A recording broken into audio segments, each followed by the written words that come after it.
Alors, bonjour et bienvenue à cette rencontre, cette quatrième rencontre sur le jeu. Alors, je me présente Valérie Fortin, conseillère en adaptation scolaire. Je travaille pour le Conseil en éducation des Premières Nations et je suis accompagnée de deux magnifiques personnes, Sarah Cléré et Eva de Gostoni, qui échangeront tout au long de cette rencontre. Donc, Sarah, qui est une grande passionnée du jeu, donc on a beaucoup à apprendre d'elle et Eva, notre spécialiste, qui nous amène bien à comprendre qu'est-ce qui se passe là, à l'intérieur même de l'enfant, dans le cerveau de l'enfant, puis qui va nous amener aussi un regard sur à ouvrir, à peut-être à revoir comment on fait les choses chez nos enfants, parce que souvent, on a tendance à vouloir les amener à performer au niveau même académique. Puis, oups, on va se rendre compte que il faut laisser le temps aux enfants d'être des enfants tout au long de cette présentation-là. Donc, accueillez-la avec ouverture et c'est probablement un très beau cadeau que vous pouvez vous faire à vous-même et aux enfants avec lesquels vous travaillez. Donc, sans plus tarder, Eva, je te lance, ou Sarah. Sarah, juste un petit mot de...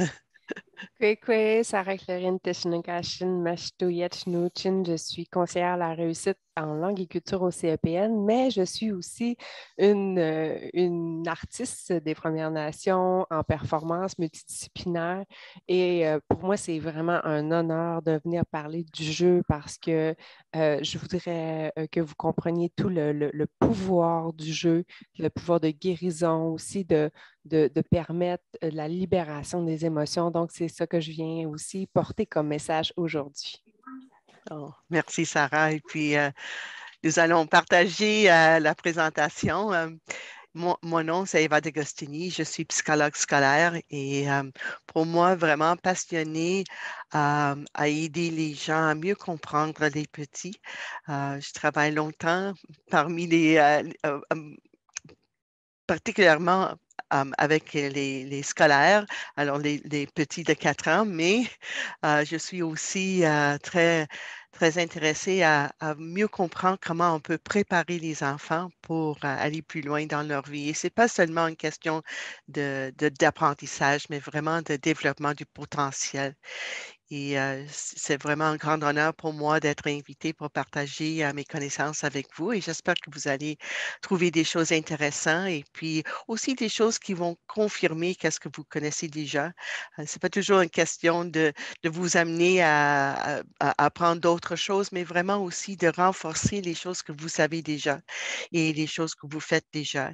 Et avec nos tout petits, c'est vraiment juste une question de vraiment être convaincu qu'être là pour eux autres, être en relation avec eux, ça fait vraiment une grande partie de qu'est-ce que nous, comme adultes, on peut faire pour les aider à développer leur plein potentiel.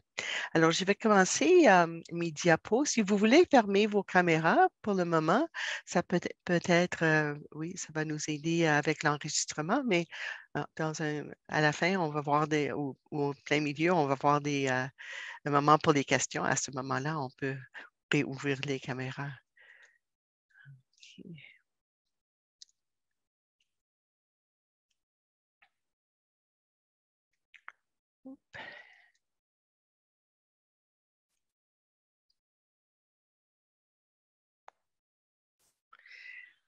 Alors, ce matin, euh, on va vraiment regarder l'importance du jeu et comment créer la culture de classe pour aider à vraiment inspirer les petits et les aider à continuer à jouer.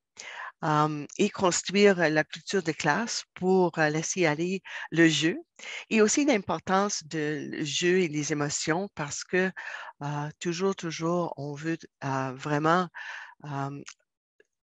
euh, voir que l'expression des émotions, et on va passer à une autre session là-dessus, est tellement important, mais le jeu, ça fait partie de ça.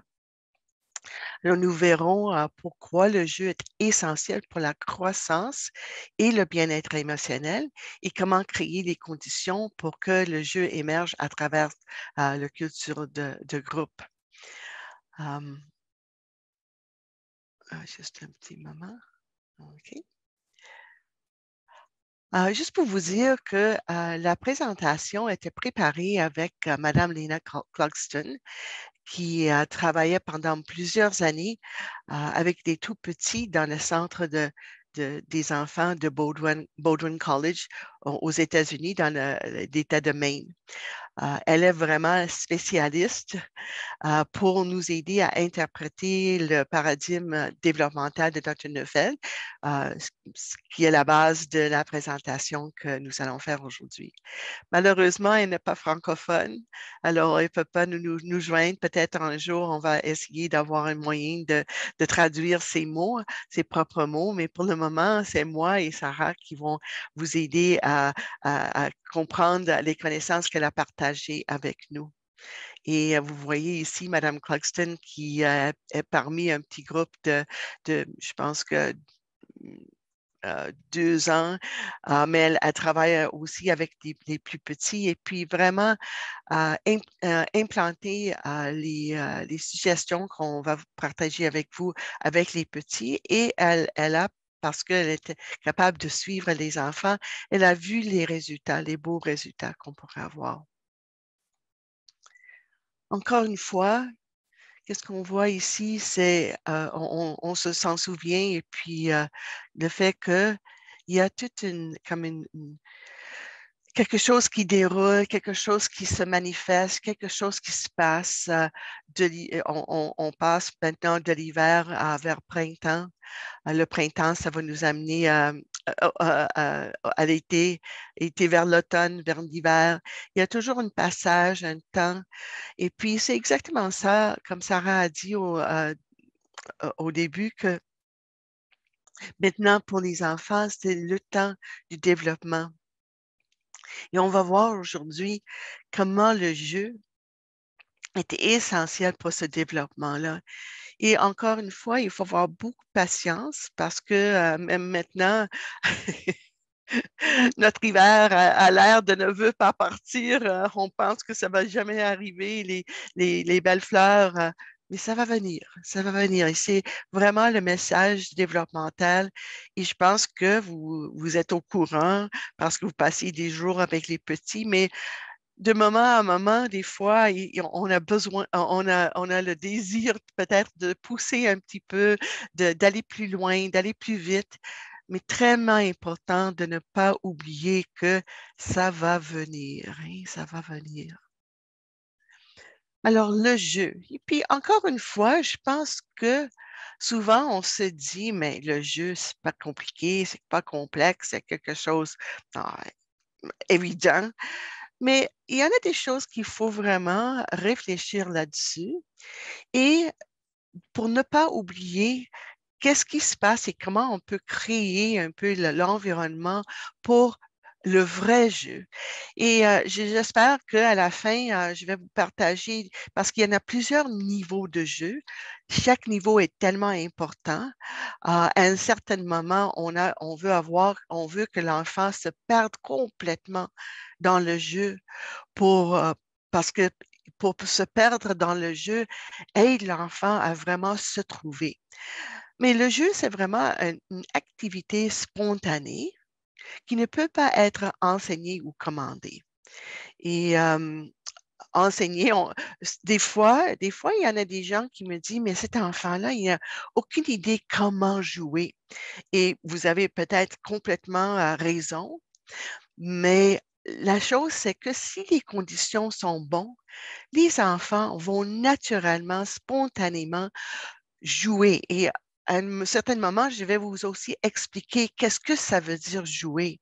Parce que jouer, c'est pas nécessairement jouer avec un jouet. Vous voyez ici ce petit garçon, il a trouvé une branche et des feuilles.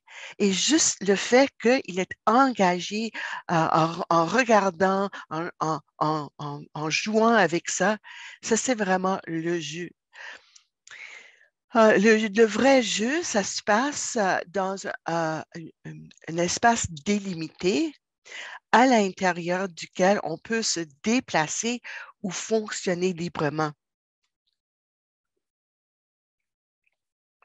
J'adore cette photo-là, ça vient du centre Bowdoin College de l'ENA.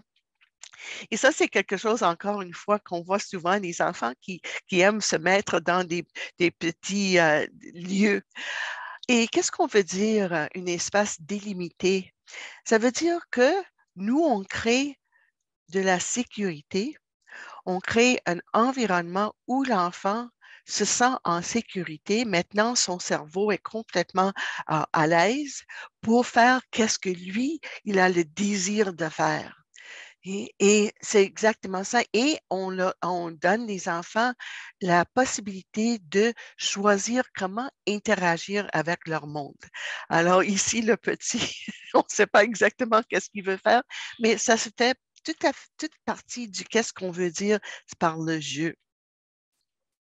Aussi, on peut vivre dans le jeu les peurs sans que ça soit effrayant. Et le petit ici, il y a un adulte à côté, vous voyez, mais l'adulte laisse l'enfant essayer quelque chose, tomber un petit peu, et en tombant, l'enfant pourrait peut-être, s'il est blessé, absolument, l'adulte va répondre, l'adulte va venir aider l'enfant, va venir au secours, absolument.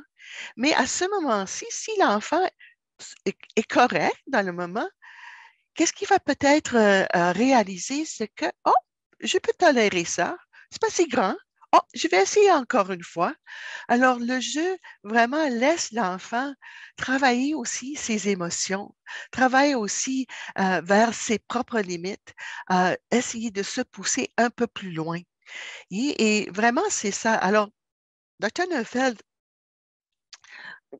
a créé comme cette bulle, le bulle qui est cet espace délimité que nous créons comme adultes pour protéger l'enfant. Et alors, vous voyez une partie du triangle qui dit sécurité. Alors, l'enfant se sent en sécurité à cause du fait que les adultes sont là pour lui protéger, pour lui être là pour lui. Mais l'autre partie du triangle, qui veut dire le mot liberté, qui veut dire que maintenant, dans cette boule-là, l'enfant a le droit de choisir comment lui ou elle va interagir avec leur monde. Troisième point du triangle, c'est l'engagement, l'engageant. Le jeu, c'est quelque chose qui est engageant. Et au début, Dr. Neufeld a mis le mot fun et le plaisir. Mais vous savez qu'un enfant qui est engagé dans quelque chose où il a entré librement, euh, c'est pas nécessairement le fun, et on a vu cet petit enfant qui a tombé, c'est pas nécessairement le fun, mais c'est quelque chose qui est important pour l'enfant, et l'enfant est vraiment là-dedans. Et cet acte d'être là-dedans, entrer là-dedans, ça fait partie de cette idée, cet concept du jeu. Trois autres parties qui se trouvent à côté du triangle, c'est non-travail, et on va parler de ça dans un petit moment, non réel. Alors, ça veut dire qu'il n'y a pas de grandes conséquences si l'enfant, si c'est pas 100% comme l'enfant voulait, mais alors, c'est pas quelque chose qui est du vrai. Et il y a une partie expression là-dedans. Alors, on va regarder le concept de jeu versus travail. Et pour la plupart, je pense, dans nos centres, dans vos centres, vous êtes vraiment plus vers le parti jeu. Vous comprenez que quand l'enfant est en train de jouer, et puis qu'est-ce qu'on voit ici, c'est que le jeu, l'idée, l'attention, c'est sur l'activité, c'est pas sur les résultats. Euh, je vais vous montrer plus tard quelques diapos qui, je pense que vous allez comprendre et vous comprenez très bien qu'est-ce que ça veut dire. Mais ce qui retient l'intérêt de l'enfant, c'est l'activité même, pas quels sont les résultats. Quand on devient un peu plus grand, un peu plus âgé, disons, on peut faire quelque chose où c'est l'activité qui est intéressant, mais aussi des fois, on peut aller plus loin pour, oui, je fais cette activité-là pour le résultat. Et je pense que Sarah pourrait partager avec nous un peu plus tard quand on va voir les arts, etc., que quand on fait quelque chose pour le désir et l'activité et pas pour le résultat, ça c'est le vrai jeu. Et le plaisir est dans l'activité et pas dans le résultat. Alors, c'est vraiment le jeu, c'est quelque chose qui est là pour soi-même. C'est pas quelque chose où le résultat est important. Um, Kay Redfield Jameson nous dit, les enfants ont besoin de liberté et de temps pour jouer. Jouer n'est pas un luxe, jouer est une nécessité. Et on va voir ça en quelques minutes. C'est un motif de travail et encore une fois, avec les plus petits, les très petits, on les exige pas, il n'y a pas d'exigence pour faire des choses, pour travailler et pour avoir des résultats. Et c'est exactement ça. Il faut vraiment faire attention de moins en moins, euh, regarder les résultats et de plus en plus avoir un respect pour le processus. Et c'est pour ça qu'il faut faire attention avec trop de récompenses ou atteindre des objectifs, tout de même que nous, on veut juste des fois regarder et faire une petite reconnaissance de est-ce qu'il y a quelque chose qu'on doit vraiment aider l'enfant, etc. Mais pour la plupart, si on crée un environnement de développement, va se passer. Et il faut, alors c'est pour ça, c'est que c'est l'acte. Et ici, on voit le petit qui est en train de nettoyer quelque chose. Hein. Il le fait parce qu'il a plaisir là-dedans, ça lui engage. Comme on a parlé dans des autres sessions, les enfants, ils veulent vraiment nous imiter et ça leur donne plaisir d'être semblables à nous aussi. Je ne sais pas, Sarah, si tu voulais ajouter quelque chose. Oui, je voulais ajouter sur le concept de récompense. Puis je voulais vous amener à réfléchir et à vous mentionner que chez les Premières Nations, traditionnellement, on n'avait pas des récompenses comme on a aujourd'hui. Hein. Là, aujourd'hui, on a beaucoup de petits ah, si tu fais ça, je vais te donner ça. Ça vient d'une culture plus occidentale là, mais nous, traditionnellement, qu'est-ce qu'on voulait développer? Hein? On était dans le bois, on avait presque rien, mais en fait, on avait tout. Qu'est-ce qu'on avait de besoin? On voulait développer la fierté intrinsèque. Donc, la fierté de l'enfant d'avoir accompli par lui-même, à son rythme, la tâche, puis de voir dans les yeux de la personne la fierté, mais aussi de vivre cette fierté-là à l'intérieur. Donc, on n'avait pas toujours, si on avait un bon bulletin, un vélo, donc on voulait vraiment que l'enfant se sente fier par lui-même et qu'il nourrisse cette fierté-là. Et c'est vraiment difficile aujourd'hui parce que dans la société dans laquelle on vit, on travaille pour un salaire. Donc, il y a toujours quelque chose au bout, mais si on est capable puis même nous, en tant qu'adultes, d'avoir de la fierté sans avoir à le mettre nécessairement sur Facebook ou que les autres nous disent bravo, mais juste pour la fierté d'avoir accompli quelque chose pour nous qui nous amène à grandir, ça va être la plus belle récompense, en fait, qu'on puisse développer. Donc, je voulais juste vous amener à voir que si vous êtes capable de faire ressentir ça aux enfants, sans nécessairement avoir toujours quelque chose. Donc, ils le font pour ça et non pas pour le sentiment d'accomplissement et de fierté à l'intérieur. Ça va être vraiment quelque chose de magnifique que vous allez pouvoir leur donner pour tout le reste de leur vie. Oui, merci Sarah, absolument.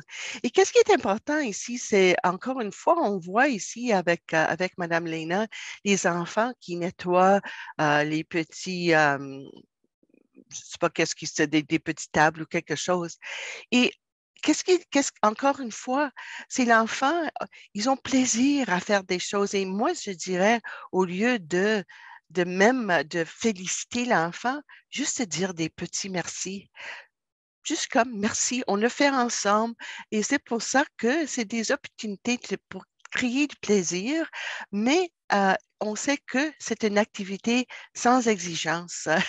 Comme Madame Léna nous a dit, oui, on les a toutes nettoyées après ça, mais les enfants ont eu tellement de plaisir en faisant quelque chose important pour la classe aussi. Et est-ce que ça, c'est le jeu?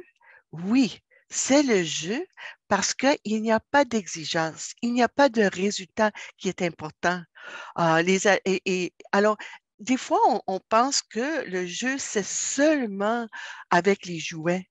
Mais ça se peut aussi, c'est comme l'engagement qui est important, le plaisir qui est là-dedans, cet sentiment de satisfaction, comme Sarah a dit, cette capacité intrinsèque.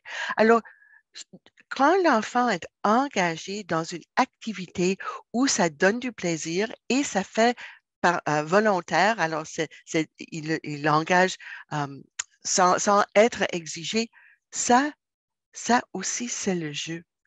Et parce que c'est quelque chose volontaire, comme on va retourner à notre bulle ici, et c'est sécuritaire, liberté, engagement, non réel, non travail, mais de l'expression. Et comment on se dit, mais comment ça, c'est l'expression? Mais ça, c'est l'expression de notre capacité d'être humain, de faire des choses pour j'espère que vous comprenez ce que je veux dire, que le mot jeu, c'est quelque chose de plus grand, mais c'est le façon de faire quelque chose qui est important. Alors, il faut faire attention parce que des fois, et j'en suis certain que dans vos centres, vous avez beaucoup moins de ça, mais on doit aussi encourager les parents de vraiment créer des moments de liberté. Alors, pour cette raison-là, il faut vraiment limiter les écrans et on dire la stimulation qui vient des autres. Aussi, et on sait qu'il faut avoir un plan de jour, il faut avoir un déroulement de la journée. On veut aussi donner l'opportunité à l'enfant à s'engager dans des activités intéressantes, absolument. Mais il faut faire attention de ne pas avoir trop d'activités structurées. Et structurées, ça veut dire que l'enfant doit participer. Si on crée un environnement où l'enfant peut choisir, oui, c'est absolument c'est notre rôle de créer un environnement où l'enfant pourrait avoir plusieurs choix pour s'engager. Mais, et l'autre chose, troisième chose, c'est vraiment de limiter l'instruction directe. Parce qu'on va voir dans quelques minutes que quand l'enfant est engagé dans le jeu, le cerveau apprend énormément. Mais juste le fait que liberté de jouer, qu'est-ce qu'on voit ici? On voit une petite fille. J'ai aucune idée qu'est-ce qu'elle fait. Aucune idée. Mais elle est engagée en quelque chose qui est important pour elle. Et ça, c'est un moment de jeu. Et parce que c'est choisi par elle. Aussi, en juin, et on va discuter ça un peu plus tard, mais la liberté d'exprimer ses émotions. Et c'est énormément pendant le jeu que plein d'émotions vont sortir. Et qu'est-ce qui est important, c'est on a certaines de nos jeunes qui vivent des choses émotionnelles dans leur vie, dans leur propre vie.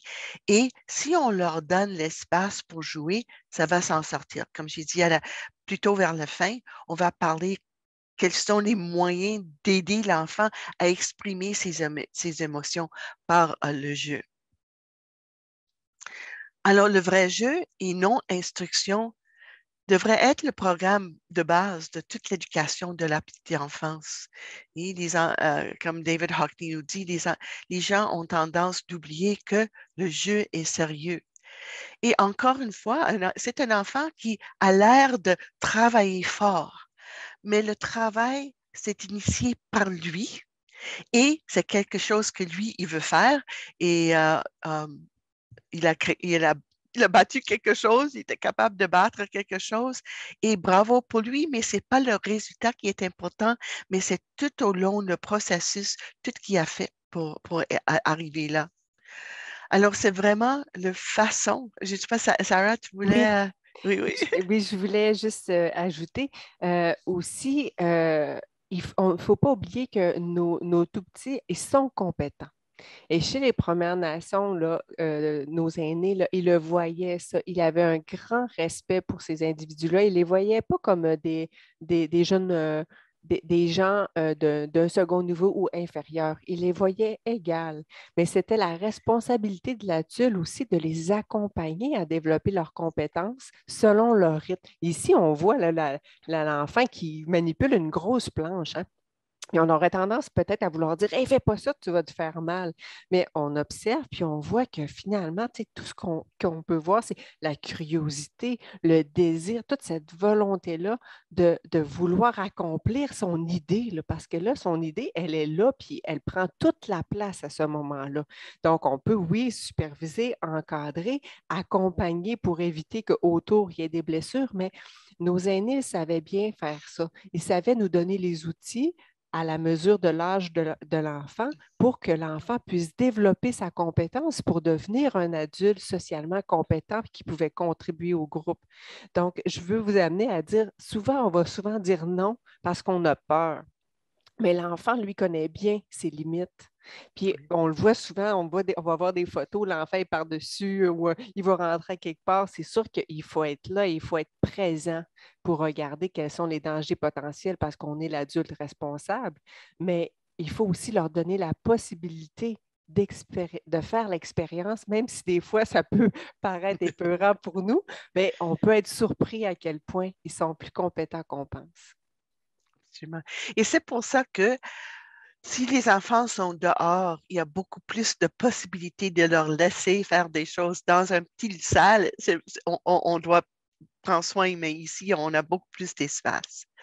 Alors, c'est ça, juste le fait de le petit ici, cuillère, sable, un petit contenant, ça suffit, c'est parfait. On n'a pas besoin de plus que ça.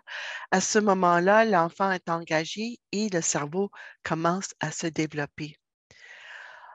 Ici, encore une fois, donner de l'espace, la boue, un peu de l'eau, quelques, je ne sais pas quoi, morceaux de bois, et les enfants sont complètement engagés là-dedans. On sait, chaque enfant ici, parce qu'ils sont tellement petits, chaque enfant fait selon ses propres idées.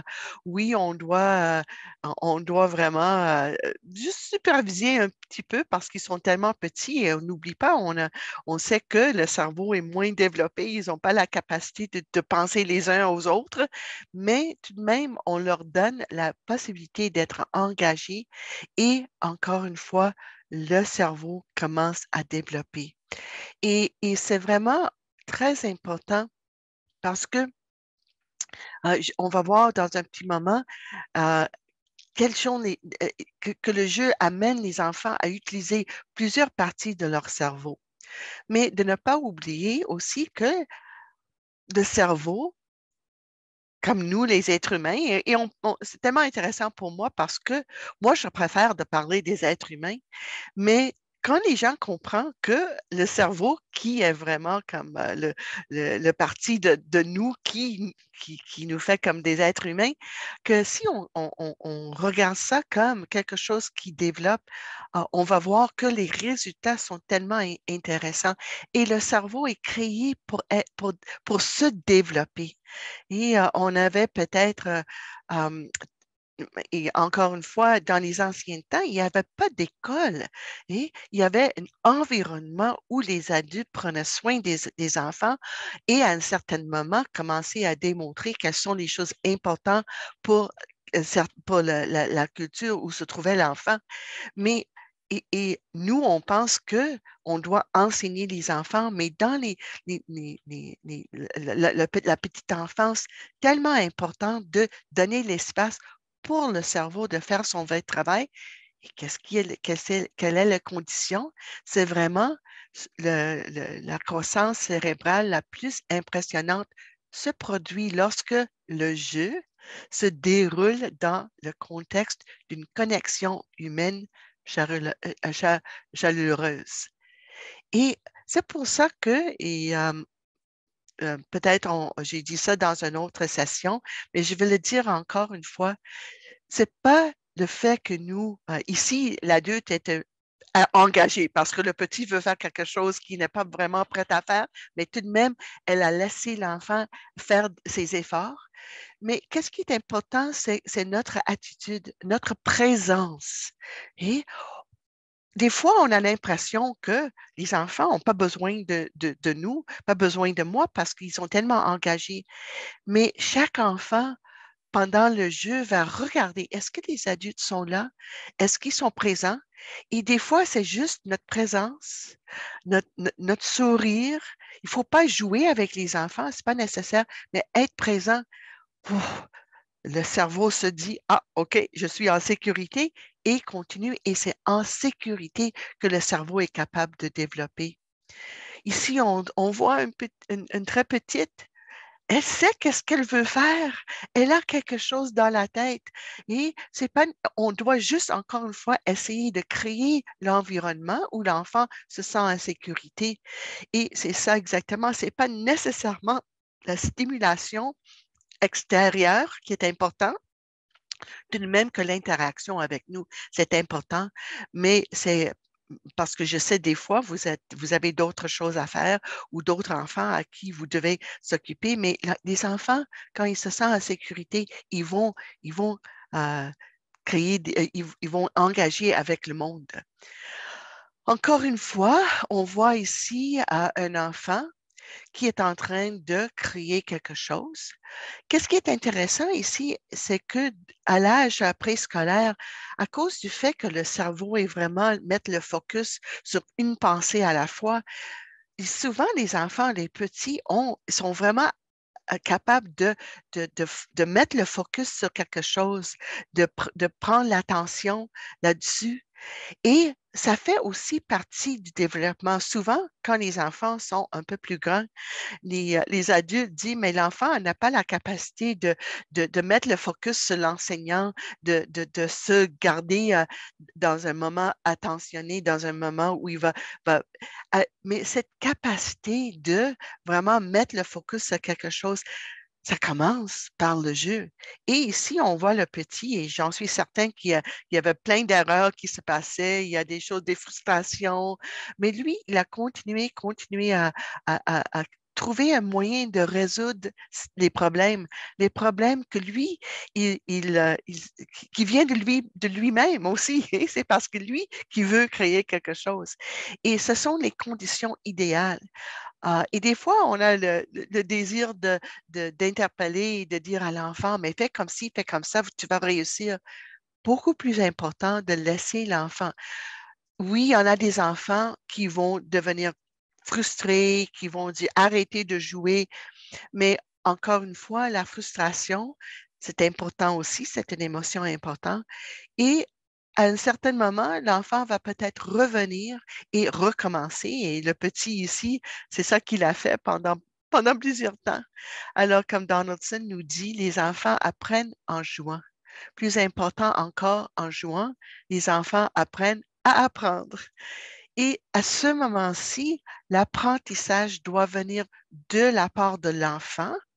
Plus tard, quand ils ont 6 ans, 7 ans, nous, on peut diriger un peu l'apprentissage parce que qu'est-ce qui est important ici à comprendre, et je pense que dans plusieurs cultures aussi, on voit qu'un enfant de 6 ans, 7 ans est différent qu'un enfant de 4 ans. Et on doit respecter les différences parce que ça vient du développement du cerveau. Et au début, hein, dans la petite enfance, qu'est-ce qui est important? Qu'est-ce qui vient de la part de l'enfant? Parce que cet enfant ici, lui, il sait de quoi il est capable. Un autre enfant pourrait être encore plus capable ou moins capable. Il va peut-être créer quelque chose beaucoup plus petit, beaucoup moins compliqué parce que c'est le niveau de son cerveau. Et le cerveau grandit de petit à petit selon ses propres besoins. Et, et les enfants dans le jeu, ils vont choisir à faire des choses encore un peu plus difficiles. On voit ici un enfant qui monte et descend. Et autres enfants qui vont dire non, moi je ne monte pas aujourd'hui, mais 3 mois plus tard, il va monter. Et c'est très important de respecter le rythme de chaque enfant, de chaque cerveau, de le développement de chaque cerveau, du moment où l'enfant se trouve. On sait que des fois, il y en a des enfants qui arrivent dans nos centres qui sont fatigués, qui sont épuisés. Ils vont, ils vont essayer de faire moins. Et ça, c'est correct parce que ça, c'est leur niveau d'engagement qui est là. Mais quand tout va bien dans leur vie, quand ils se sentent bien, ils vont se pousser d'aller plus loin. Et c'est vraiment exploration, résolution de problèmes qui est important. Oui, Sarah? Mais je ne voulais pas te couper, Eva, Non, mais non, non, non. je veux juste te parler de quelque chose que tu m'as déjà dit, puis ça m'a aidé beaucoup à comprendre comment le jeu permettait le développement du cerveau. En fait, qu'est-ce que ça fait quand l'enfant est dans son univers? On peut voir, ça fait 1 heure là, qu'il dessine ou il est en train de jouer, puis là, il est vraiment là, dans cet univers-là. Tu me dis, ça permet au cerveau d'être en repos actif. Et puis, c'est lorsque notre cerveau est en repos, je pense qu'il se développe le plus. Mais ça m'a vraiment aidé quand tu me dis ça à comprendre à quel point le jeu pouvait permettre le développement du cerveau. Fait que je voulais seulement le partager puis te permettre de prendre une petite gorgée d'eau.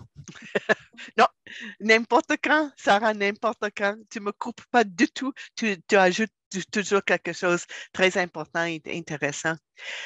Juste une autre chose que j'aimerais aussi partager avec vous, c'est de plus en plus, parce qu'on est capable maintenant par les neurosciences, de vraiment regarder un cerveau qui est en action. Et on a maintenant, on est plus conscient qu'il y en a plusieurs parties de nos cerveaux, mais grosso modo, il y en a 2 parties du cerveau qui doivent s'interagir. Et pour créer, qu'est-ce que nous, on dit, notre capacité d'être humain, d'avoir la capacité de résoudre des problèmes, d'interagir avec les autres, de vraiment trouver des solutions. Mais qu'est-ce qui m'a vraiment frappé dans toute cette recherche qu'ils ont faite, c'est qu'il y a une partie du cerveau qui est dédiée à comprendre le grand image, le monde, comment dire ça, l'entier. Et il y a une autre partie de notre cerveau qui est dédiée à essayer de trouver les particularités, les petites choses. Et les 2 parties du cerveau doivent venir ensemble pour, disons, des choses comme lecture, écriture, compréhension de la lecture, comprendre comment résoudre des problèmes, etc. Alors, on a besoin de cette partie, on dit plus raisonner, logique, etc. Mais le partie du cerveau qui développe pendant la petite enfance, c'est pas le parti logique, c'est le parti de compréhension. Et de plus en plus, qu'est-ce que je dis, qu'est-ce qui m'impressionne, c'est que pendant le jeu, c'est comme, et on sait ça qu'il y a plein de petits neurones dans notre cerveau qui doivent se joindre, hein, qui doivent se joindre pour créer une image de comment ça fonctionne la vie, comment fonctionne notre environnement. Et oui, nous, les adultes, on peut dire à un enfant, il faut faire comme ci, il ne faut pas faire comme ça. Mais pendant le jeu, le parti du cerveau qui crée cette compréhension, cette compréhension du monde, comment le monde, ça, c'est le parti du cerveau qui se développe par le jeu. Et de plus en plus, moi, j'encourage les gens, la petite enfance, nos préscolaires, nos maternelles, même nos premières années, et même nous, même les enfants, les ados et nous, les adultes, on doit toujours donner du temps pour créer l'environnement où cette partie du cerveau peut pour comme s'élargir. Parce que le plus on est capable de comprendre le tout, le plus on est capable d'aller chercher d'informations pour résoudre des problèmes. J'espère que ça fait du sens pour vous parce que le moment que moi j'ai bien compris ça, c'est vraiment me donner un grand respect pour le jeu. On ne peut pas voir le développement du cerveau, mais on doit être convaincu que c'est tellement important. Le jeu est aussi très important pour que chaque enfant découvre ses propres intérêts, ses propres préférences. Et c'est pendant le jeu qu'ils essayent de trouver qui suis-je? Qu'est-ce que c'est le vrai moi, le vrai soi? Et ici, on voit les deux petits qui jouent avec la nourriture. Et, et de petit à petit, peut-être, ça va engager leur intérêt. Il y en a plein de garçons qui aiment ça, cuisiner. Et c'est pendant le jeu qu'ils vont peut-être trouver ça, que c'est intéressant de regarder les légumes et tout ça. Ici, on voit une fille qui fait un maquillage sur une autre fille. Peut-être pour elle, elle va tout découvrir qu'elle aime ça prendre soin des autres. Et c'est tellement important de laisser du temps pour les enfants à explorer, à voir, parce que pendant le jeu, ils développent cette capacité de voir qui suis-je. Je m'excuse si mon français n'est pas 100%, mais j'espère que vous comprenez qu'est-ce que je veux dire. Et aussi, ils ont besoin de jouer avec les uns les autres. Et c'est pendant le jeu qui peut voir, oh, ça fait du sens de jouer avec quelqu'un d'autre, ça fait du sens de partager quelque chose. C'est plus intéressant si on joue ensemble. Vous savez que les très petits, ils jouent plutôt en parallèle et on voit ça avec les ballons, là. Les trois, ils sont ensemble, mais dans le moment, ils ne sont pas en train pas nécessairement de coopérer. Ils aiment ça plutôt jouer les uns à côté de l'autre parce que le cerveau n'est pas encore assez bien développé même pour le moindre de coopération. Mais tout de même, c'est important pour eux autres de se sentir en harmonie avec quelqu'un d'autre. Et un peu plus tard, parce qu'on voit dans l'autre image des plus grands, ils sont encore un peu, parce que ce n'est pas vraiment avant l'âge de 4 ans que les enfants sont vraiment capables, ou 4 ans, 5 ans, de vraiment jouer bien ensemble.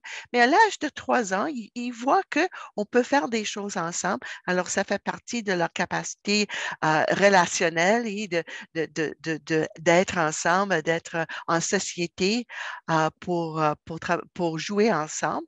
Et ça se fait encore pendant le jeu. Et ici, on voit un jeu qui est vraiment sérieux. Oui? Il veut, je ne sais pas quoi, oui, essayer d'aider leur ami à se trouver tout à fait sur la côte. Et les trois, ils travaillent ensemble tellement fort pour arriver à quelque chose. Oui, ça encourage l'appartenance et la coopération, absolument. Encore une fois, il faut être vraiment conscient qu'ils sont capables de le faire, mais pas 100% capables d'arriver, parce qu'à un certain moment, ça se peut que ça peut dégénérer. Et vous savez bien que ça peut dégénérer. Quelqu'un devient frustré, etc., etc.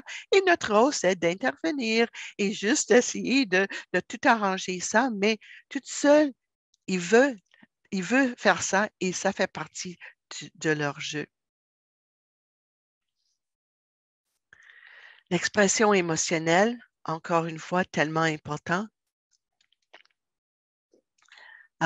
Ici, on voit un petit enfant qui joue au cache-cache.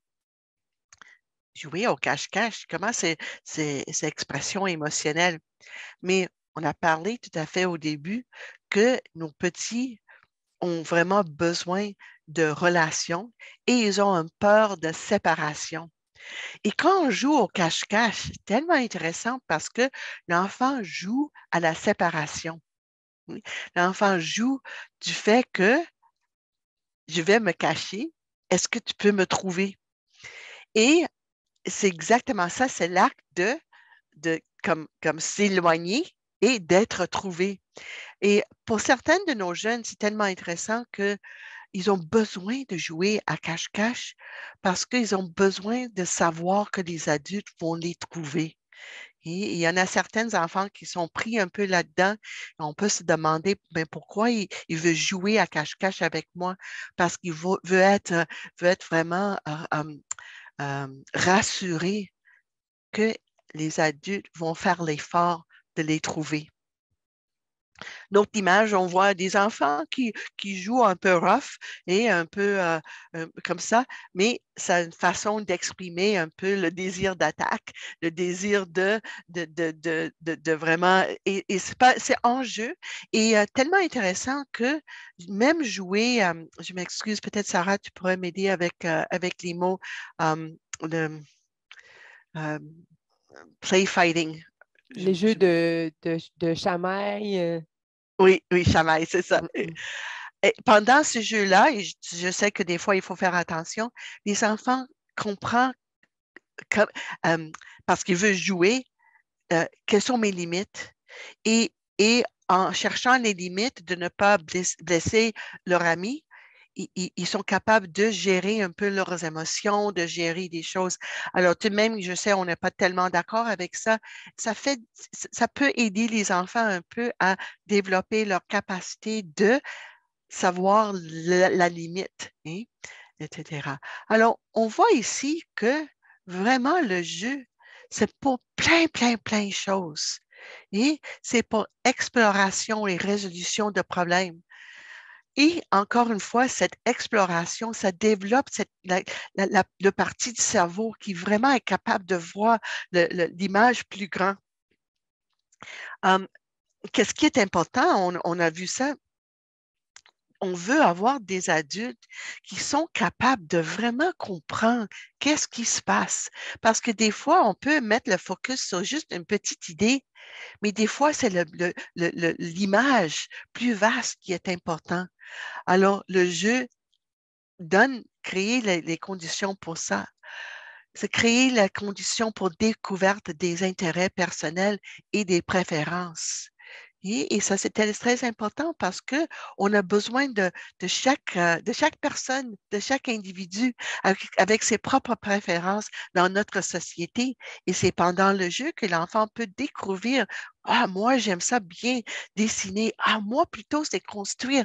Ah, moi, c'est plutôt prendre soin des autres. Et c'est pendant le jeu qu'on développe cette capacité-là, cette compréhension, expression émotionnelle 100%, et encore une fois, on va parler de ça après la pause, et camaraderie à travers le jeu parallèle et jouer avec les autres. Okay. Encore une fois, juste avant qu'on va avoir un moment pour des questionnements et encore des commentaires, très important de comprendre que l'attachement a toujours la priorité pour les enfants. Quand ils se sentent bien quand ils se sentent bien attachés, ils ont des liens d'attachement sont là, quand les besoins d'attachement sont satisfaits, maintenant l'enfant peut aller jouer librement. Alors, c'est pour ça que vous êtes là. Vous êtes là pour rassurer, pour prendre soin d'eux, pour remplir les besoins d'attachement, pour créer l'espace pour les enfants. Et vous allez trouver que, naturellement, il y a certaines de vos petits pour qui ça prend pas grand-chose pour les rassurer, et pour d'autres, malheureusement, à cause des circonstances, peut-être au niveau de la famille ou d'autres circonstances, où ils ont besoin de beaucoup plus de rassurance que on est là pour eux autres. Mais chaque fois qu'on le fait, on se dit, mais j'aimerais bien créer les conditions et de petit à petit, on va regarder comment l'enfant est capable de s'engager dans le jeu. Et pour certains enfants, ça va prendre du temps. Et c'était très important de noter leur engagement dans le jeu et de petit à petit se dire, oui, nous avons créé un environnement où les besoins d'attachement sont remplis et parce qu'on veut libérer l'enfant pour jouer. Et c'est pour ça que c'est à nous de assumer le travail de la relation et de donner à l'enfant de quoi il a besoin. Souvent, malheureusement, grand défi. Comment on peut faire ça si on a besoin de prendre soin de plusieurs enfants? Et juste pour redire encore une fois comment on pourrait faire ça, c'est d'essayer de prendre des moments de soins du corps pour créer un moment privilégié avec l'enfant. Et encore une fois, c'est vraiment dans ce moment-là, on voit une madame qui est en train d'aller chercher une couche pour le bébé, mais et c'est tellement intéressant et tellement important de ne pas oublier que communiquer avec un enfant, c'est communiquer avec un enfant, ben, même communiquer avec tous les êtres humains, c'est 80% non-verbal. Et pas facile, et j'ai tellement, tellement de respect pour vous autres parce que vous prenez soin de plusieurs enfants à la fois. C'est un grand, grand défi. Mais quand on dit assumer le travail de la relation, qu'est-ce qu'on veut dire ici? C'est que quand on est avec un enfant, et même dans l'acte de changer le couche, c'est d'essayer de lui donner le message non verbal que je suis tellement contente de prendre soin de toi. Et moi, je suis quelqu'un avec beaucoup d'énergie et puis je suis souvent pressée et j'aimerais faire mon travail et aller faire la prochaine chose. Mais qu'est-ce que Mme Léna m'a renforcé et m'a dit, c'est que à ce moment-là, je prends l'enfant dans mes bras et toute mon attention est sur l'enfant. Toute mon attention dans le moment, c'est dans l'échange que nous allons faire et je vais essayer de me mettre dans le moment pour lui, pour créer cette relation avec lui ou avec elle. Comme j'ai dit, ce n'est pas nécessairement facile, mais juste avoir cette calme et cette plaisir. Et je sais que ce n'est pas nécessairement un acte de plaisir, mais juste c'est 2 minutes ou 3 minutes, je ne sais pas combien de temps vous en avez, mais de présence avec l'enfant. Et qu'est-ce que Mme Léna m'a dit, c'est que quand elle a changé sa façon de faire, ça a tout à fait changé le calme où trouvait l'enfant. Et quand elle a fini cet acte avec l'enfant, l'enfant était comme rempli de l'attachement et s'en allait jouer. Et c'est comme comment dire ça, notre présence qui est importante. Sarah? Oui, tu m'inspires une chose que Lina aussi m'a vraiment marqué, c'est qu'il y a certains enfants qui ont une grande, mais tous les enfants ont énorme besoin d'affection, d'attachement, de douceur et d'amour. Donc, ils sont vraiment assoiffés de cette proximité-là. Et certains qui ont vécu des choses plus difficiles, ils vont nous le dire, ils ne nous le diront pas, mais là, vraiment, j'ai besoin que tu me berces, tu me prennes dans tes bras et j'aurais vraiment besoin d'une extra dose d'amour aujourd'hui. Mais ils vont nous le dire en pleurant, ils vont nous le dire par différentes façons. Puis Lina, je l'ai rencontrée la première fois, elle m'a raconté une histoire qu'il avait dans son groupe un enfant, un tout petit bébé qui ne faisait que pleurer. Pleurer, pleurer, pleurer. Il avait vraiment, vraiment besoin qu'on le prenne, qu'on le berce, qu'on lui donne tout cet amour. Et là, elle a dédié son temps à prendre cet enfant-là dans ses bras autant qu'il en avait de besoin. Et là, ses collègues m'ont dit, mais là, tu nous laisses avec tout le groupe, mais à ce moment-là, si les autres sont en train de jouer, si les autres font leurs petites choses aussi, et on s'aide entre collègues, mais ce qui m'a vraiment marqué, c'est qu'elle a mis tout son temps, elle a investi toute sa patience, tout son amour à pouvoir répondre aux besoins de l'attachement et ce grand besoin de proximité-là. Et ça a vraiment changé ma vision des pleurs d'un enfant. Qu'est-ce que ça veut dire? D'ailleurs, un enfant ne pleure pas pour rien, il veut toujours nous communiquer quelque chose, mais aussi ça nous dit que certains enfants ont vraiment un grand besoin d'être bercés, d'être Ouais. pris, qu'on prenne soin d'eux. Puis à ce moment-là, ben, ce n'est pas le jeu qui compte, c'est vraiment ce besoin de proximité-là. Mais je voulais vraiment partager ce moment fort de Lina qui m'a Oui. aidé à comprendre que parfois, ça peut prendre des semaines, des mois avant qu'un enfant trouve un peu de réconfort. Absolument.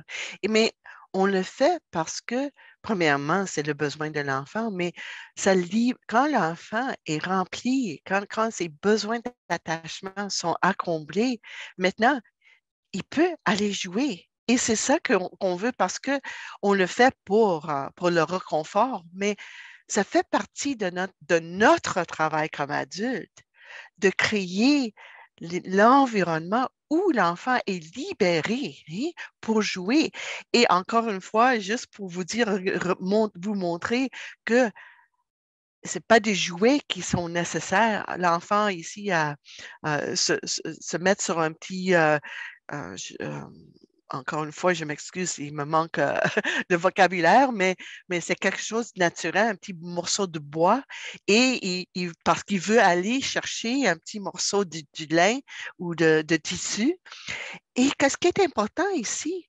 Parce que le plus les choses sont naturelles, ils ont aussi une texture, hein, ils ont alors, l'enfant est très important aussi d'essayer de donner des expériences, et c'est pour, encore une fois, tellement bien que les enfants peuvent sortir dehors, parce que, encore une fois, la sensibilité, la capacité de tenir quelque chose, une fourrure ou quelque chose, de toucher des choses qui ont des textures différentes, de monter sur quelque chose, de descendre, d'aller chercher quelque chose.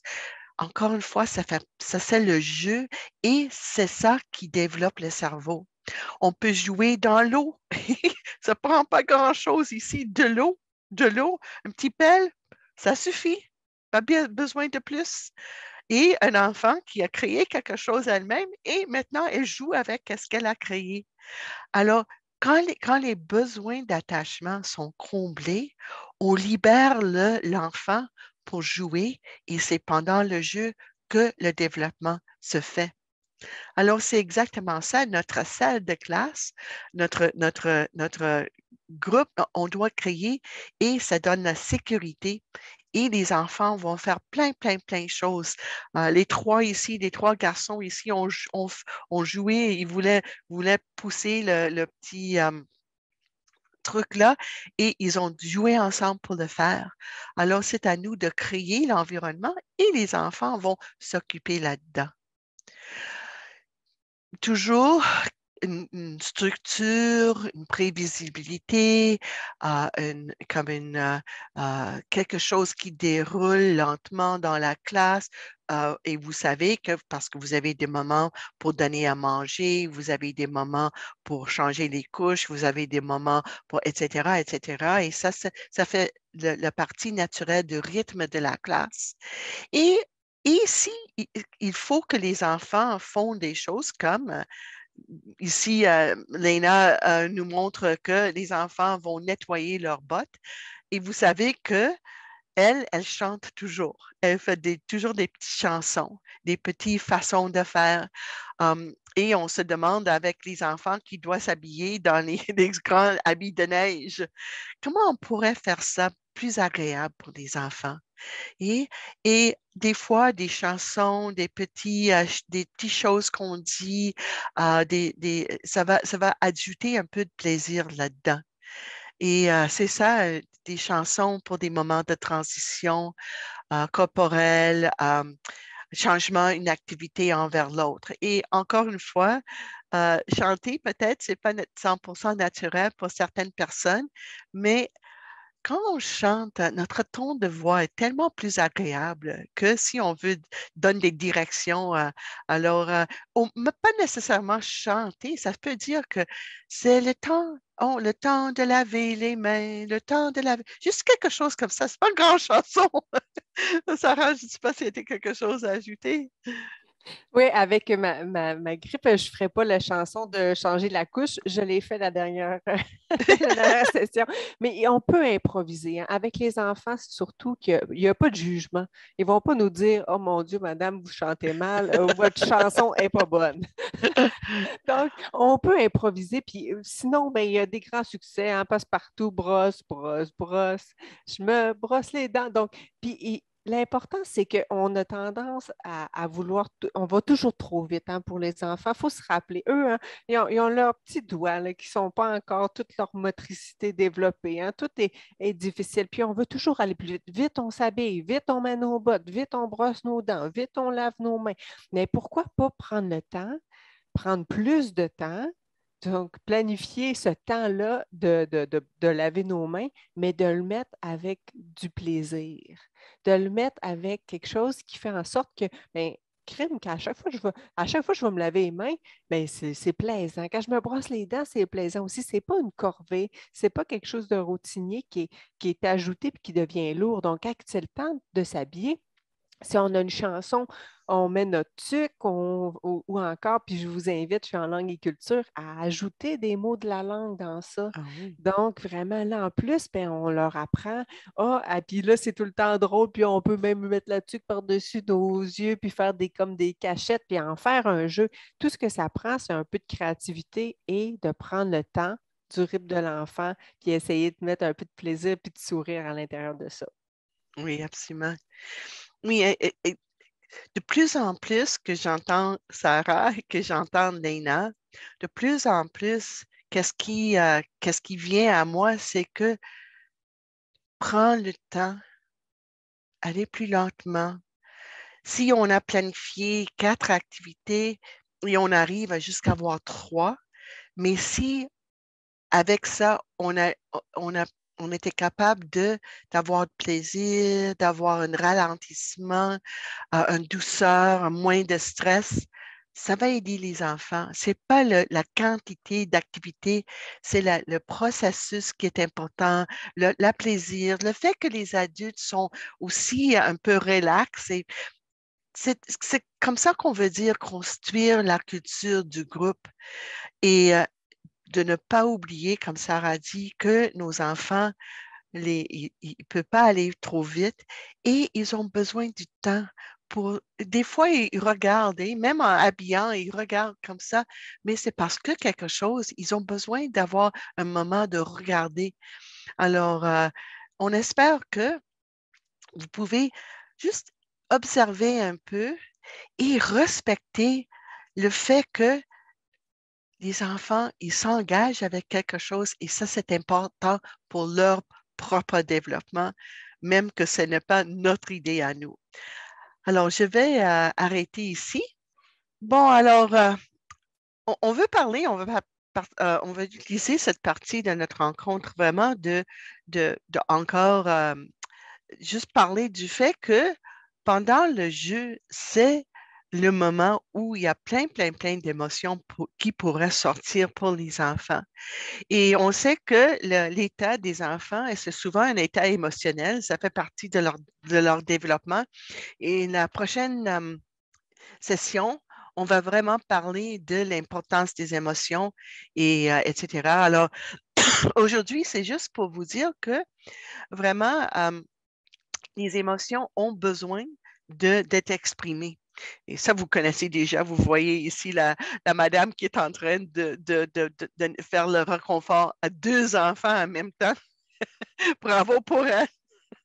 Vraiment, je pense que vous vous en trouvez dans des situations comme ça souvent, mais c'est vraiment dans ce moment de connexion que l'enfant est capable, commence à avoir la capacité, commence lentement, il va voir ça dans la prochaine session, que le développement émotionnel, c'est un développement par étapes. Et tout à fait au début, l'étape essentielle, c'est l'expression. Et l'expression, ça veut dire qu'on peut sortir nos émotions et en les sortant, on est capable de les sentir. Et quand on est capable de sentir nos émotions, on commence à prendre conscience et de petit à petit, on est capable de les nommer. Et c'est vraiment, et la capacité euh, avoir la capacité de nommer nos émotions, ça vient vraiment par l'interaction adulte-enfant. Ce n'est pas un cours qu'on doit enseigner. À ce moment-ci, juste le fait que madame était capable de dire, ah, tu es tellement triste, tu es tellement frustré, ah, ça ne marche pas pour toi. L'enfant commence à entendre les mots qui veut dire que qu'est-ce que je vis maintenant? C'est reconnu par un autre et il y a un nom, un mot que je peux mettre là-dessus. Mais même avant que les enfants sont capables d'exprimer leurs émotions, et ça prend du temps vraiment à ce moment qu'on est capable de vraiment expliquer qu'est-ce qui se passe en eux, ils sont capables par le jeu, de jouer qu'est-ce qui est important pour eux. Alors, pendant le jeu, un enfant peut traiter des choses difficiles qui se passent dans sa vie. Et, et moi, je dirais que des fois, et pour les enfants qui vivent des choses difficiles à la maison, qui vit des choses difficiles pour un enfant, ça ne veut pas dire qu'un enfant qui joue qui exprime ses émotions en jeu a une vie difficile. C'est juste la vie qui est difficile des fois. Ça, c'est un garçon que Léna connaissait, un petit garçon où un frère est né à la maison. Et cet enfant avait beaucoup de difficultés à partager l'amour de ses parents avec ce petit qui est né dans sa famille. Et ça, c'est tout à fait normal. On n'aime pas partager l'amour de quelqu'un d'autre, mais ça fait partie de la vie. Et qu'est-ce qu'ils ont noté? C'est que pendant des jours et des jours, le petit a joué la naissance d'un frère, a le sentiment d'être un grand frère. euh, il, il était préoccupé. Il prenait les poupées, il faisait toutes sortes de choses avec les poupées. Mais qu'est-ce qu'ils ont remarqué, c'est que pendant le jeu, il était capable de jouer ses émotions, d'exprimer qu'est-ce qui se passait en lui. Ça ne faisait pas nécessairement de sens pour les adultes qui voyaient, sauf que parce qu'il connaissait très, très bien ce garçon et qu'est-ce qui se passait dans sa vie. Il voyait que c'était important pour lui d'avoir cette façon non verbale parce qu'il n'est pas encore à un moment où il pourrait dire beaucoup, mais dans le non-verbal, qui est le jeu, il était capable d'exprimer et de jouer avec qu'est-ce qui se passait en lui. Et qu'est-ce qu'ils ont remarqué, c'est que un temps un peu plus tard, quand le petit frère est venu au centre et ils ont mis les deux enfants ensemble, que de petit à petit, le plus grand avait cette acceptation d'accepter son petit frère.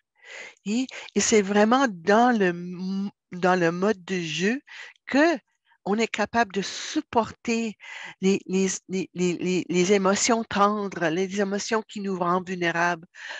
Et ils sont exprimés en mode de jeu.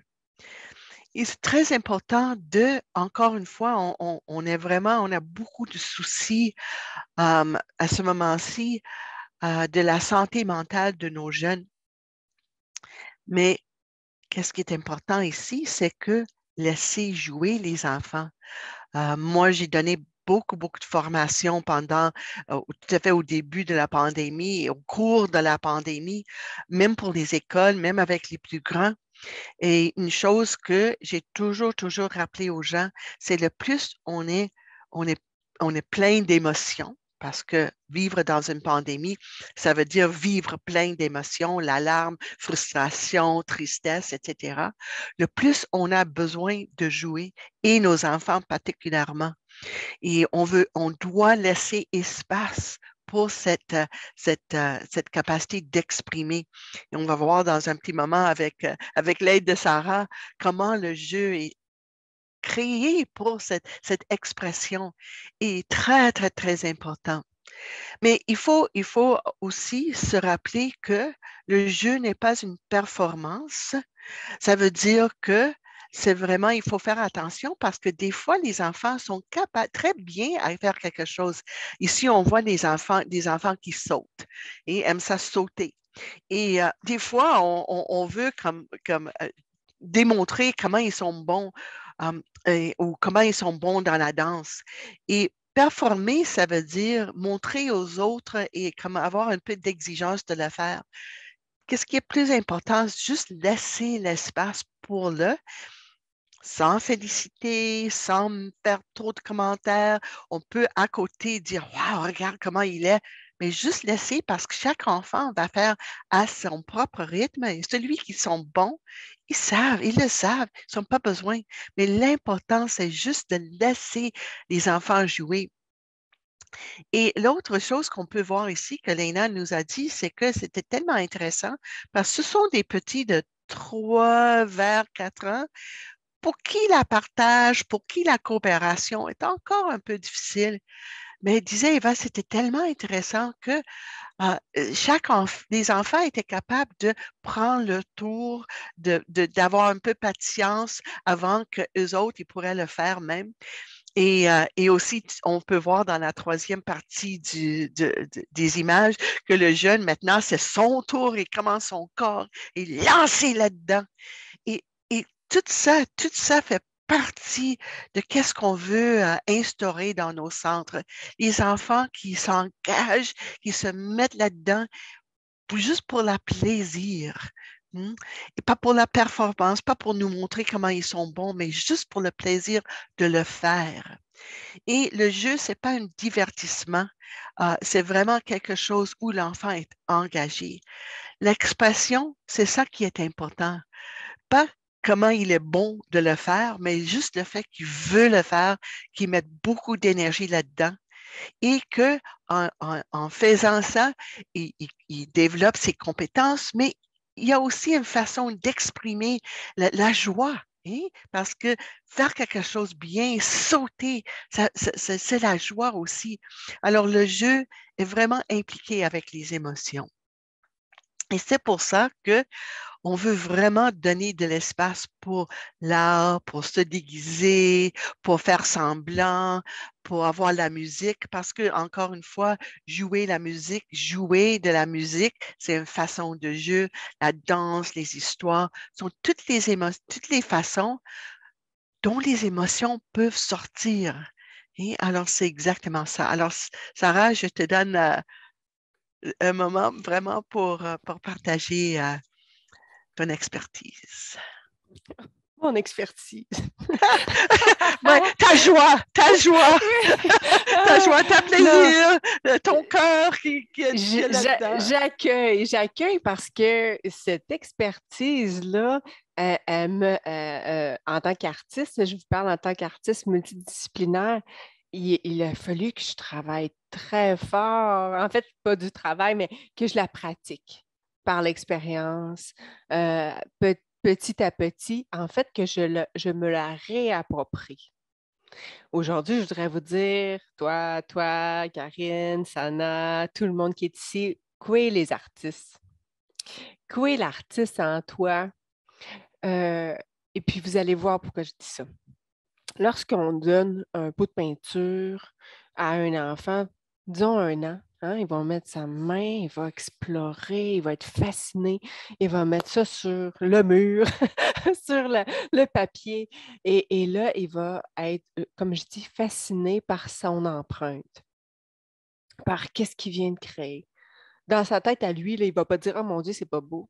Non, il va être dans un émerveillement qui est vraiment pur.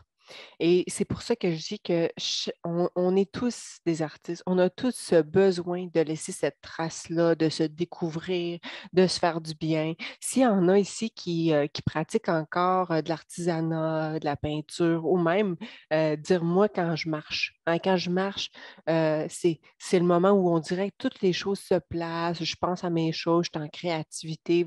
Peut-être faire du canot, vous avez peut-être encore ce moment-là qui vous fait vraiment du bien ou vous avez l'impression que le temps n'existe plus, qu'il y a seulement cet espace-là qui vous appartient. Les problèmes sont ailleurs. On est dans le moment présent, comme les enfants qu'on voit aujourd'hui. Puis je vais prendre une citation que j'ai trouvée cette semaine. Puis moi, je le dis depuis plusieurs années, on est tous des artistes, c'est qu'en grandissant, qu'on l'oublie ou encore qu'il y a des gens qui vont nous détourner de cet être-là qui veut laisser sa trace.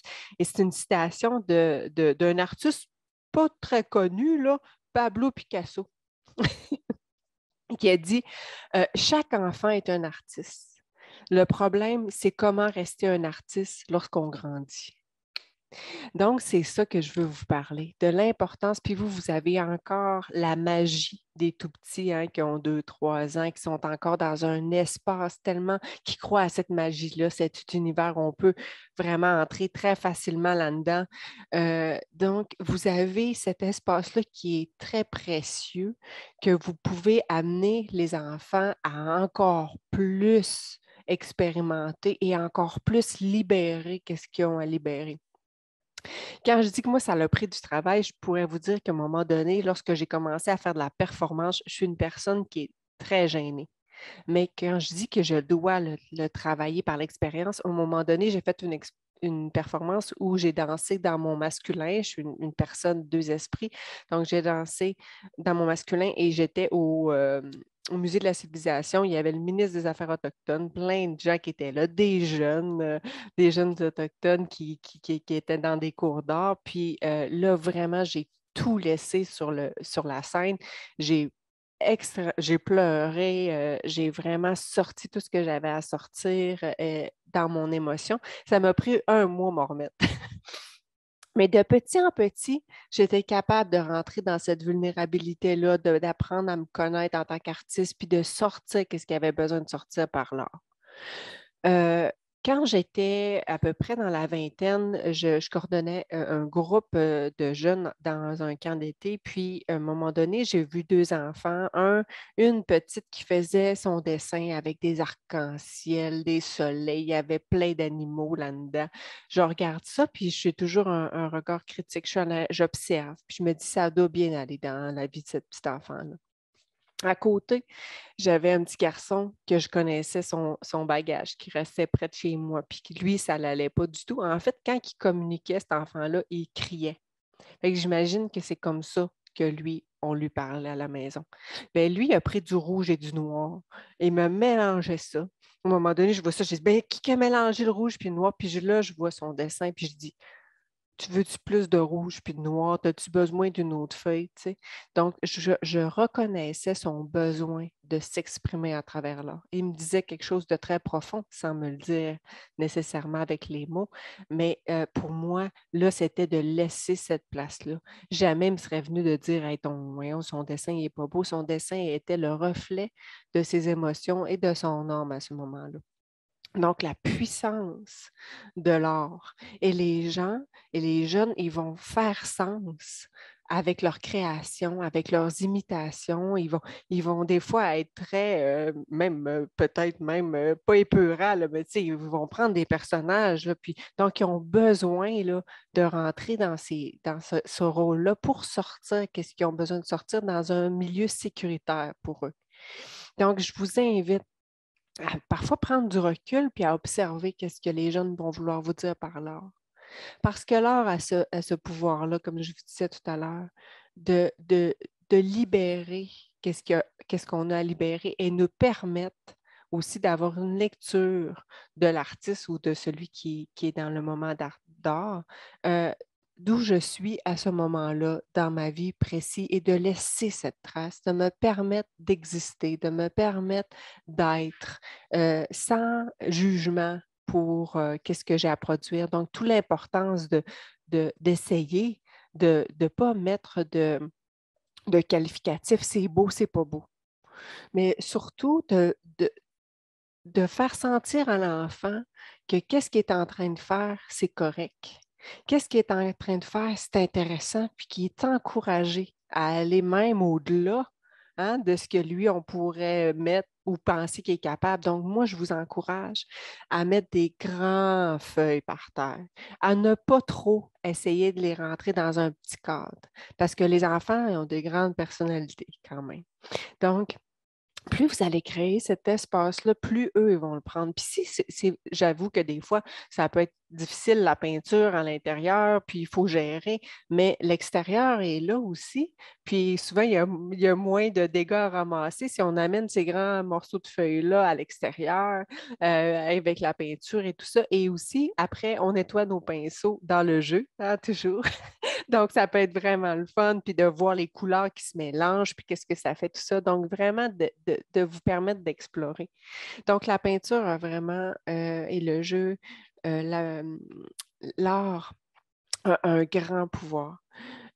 Donc, aussi la danse et la musique. On l'a vu la dernière session avec un jeune d'à peu près 2-3 ans qu'on avait accompagné, qu'on avait enseigné, qu'on lui avait donné le temps, qu'on était en proximité et il était capable de drummer durant et de leader son oncle et son père là, dans ce chant-là. Donc, les enfants ont un grand potentiel lorsqu'ils sont accompagnés. Et aussi leur permettre de libérer leurs émotions, par exemple, par la danse. Moi, je me rappelle Lina qui nous a dit aussi, quand elle voit que les enfants sont tristes, elle va prendre un chant triste, puis elle va imiter. En fait, elle va rejoindre leur niveau émotionnel à travers le chant. Oui, puis ça peut se faire à travers la danse aussi. Oh, tu sais, avec seulement les mouvements plus tristes, la musique plus triste, donc leur permettre de vivre cette émotion-là dans une façon sécure. Tu sais, on n'est pas obligé toujours de dire ben, qu'est-ce qui ne va pas, puis d'aller toujours comme ça, parce que l'art, elle va faire ça. Elle va leur permettre de vivre ça.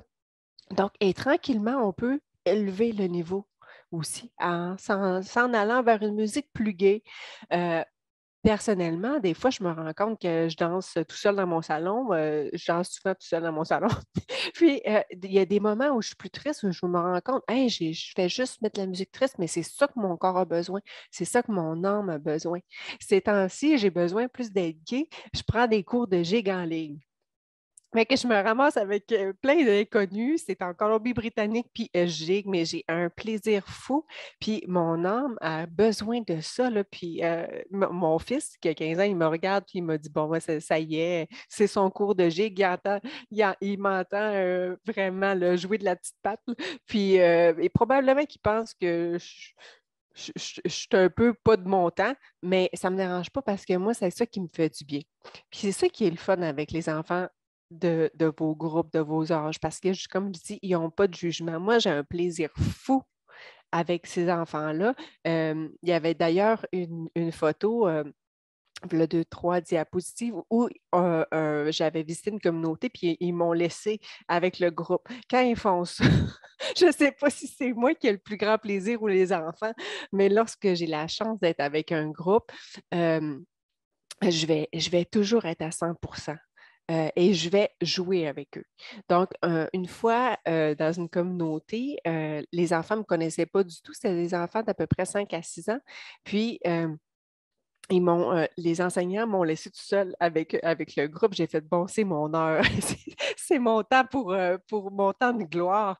Alors, tout de suite, et les enfants qui ne me connaissaient pas, j'ai été dans le milieu d'un grand tapis, d'un cercle, et là, j'ai commencé à faire le singe.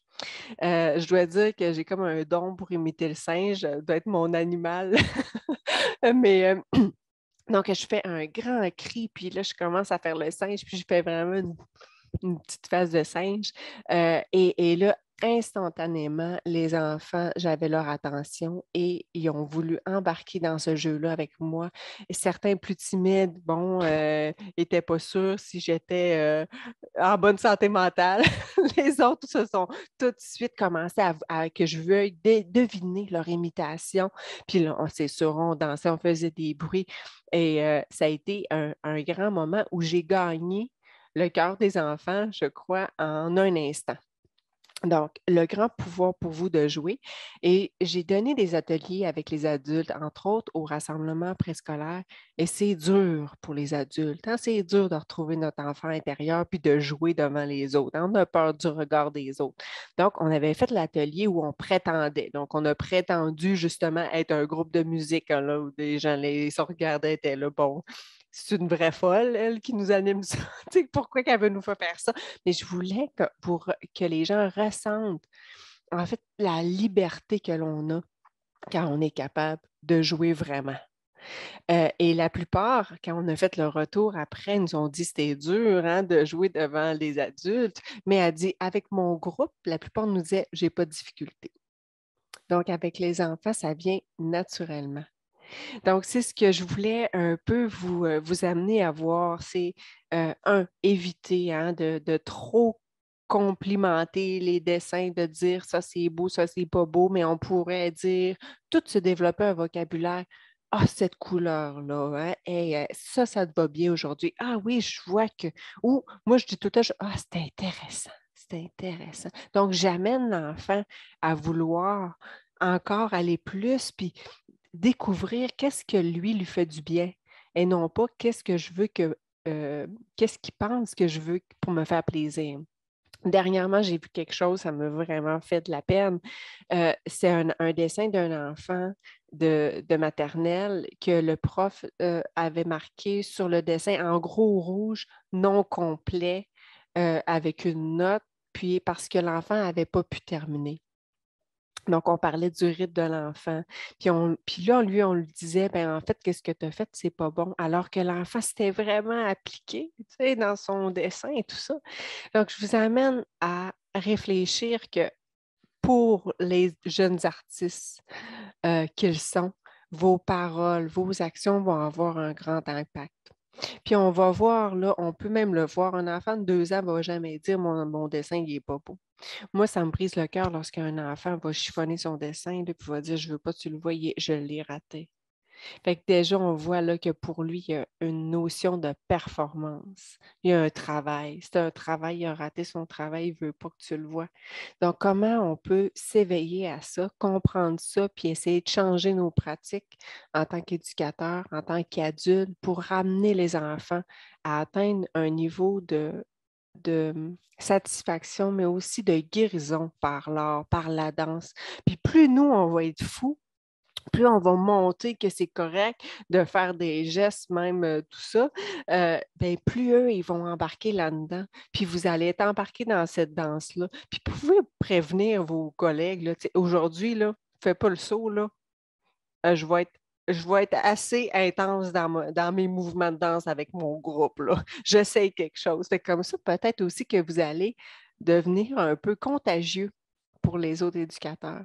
Puis aussi, vous allez être contagieux pour les enfants, mais vous allez leur faire un grand bien, un énorme bien. Et à vous aussi, parce qu'en embarquant là-dedans, bien, en fait, on retrouve notre enfant intérieur, on retrouve l'artiste que l'on est puis qui a besoin de s'exprimer. Donc, c'est un peu l'invitation que je voulais vous faire à travers ces jeux-là. En terminant, je voulais vous dire aussi, j'ai une amie qui me dit que présentement, son fils jouait à la Troisième Guerre mondiale. Elle était vraiment apeurée de ça, mais qu'est-ce que je vais faire? Donc, probablement que son réflexe, c'était de dire non, non, on ne joue pas à la guerre. Mais qu'est-ce que l'enfant essayait de faire aussi? C'était de faire sens. Hein? Personne, présentement, tout le monde, si on écoute les nouvelles, on est apeuré. Mais si on avait un moyen de s'évader pour faire sens avec quelque chose qui n'en a pas, il n'y a rien de plus qui fait moins de sens que la guerre. Si on est capable de passer notre anxiété, hein, tout notre manque de contrôle face à ça à travers le jeu, prétendre Je pense que c'est là un grand moyen de guérison et qui se fait tout naturellement chez les enfants. Donc, j'espère que je vous ai un peu contaminé par mon désir du jeu, mon amour du jeu, en vous disant que c'est quelque chose qui se retravaille, hein. En tant qu'adulte, vous pouvez le retravailler. Puis, à chaque fois que vous aurez un petit moment où vous aurez dépassé votre zone de confort, félicitez-vous. Ah, merci Sarah. Oui, c'est exactement ça. Parce que comme pour- on pense qu'on doit on doit avoir des psychologues, des thérapeutes, et certainement, il y en a certains de nos jeunes qui ont vraiment besoin, il y aurait, avoir besoin d'une intervention. Mais deux choses que je veux vous dire, c'est premièrement, l'intervention qui est précise dans le moment est beaucoup plus efficace que si on entend toute une semaine pour aller voir quelqu'un. Alors, si on donne, comme Sarah dit, si on donne le noir et le rouge à un enfant qui veut dessiner, peinturer, on lui donne, et à ce moment-là, on répond à ses besoins émotionnels. On laisse un espace pour ses émotions. Ils vont s'en sortir, et quand les émotions sortent, ça aide l'enfant à revenir un peu à une balance. Et c'est à nous, et des fois, et tous les enfants sont pleins des émotions. Alors, si c'est exactement ça pour ça qu'on va les laisser de se déguiser. Et cette petite fille ici, il y a plein de choses. Cette image-là, pour moi, c'est comme wow.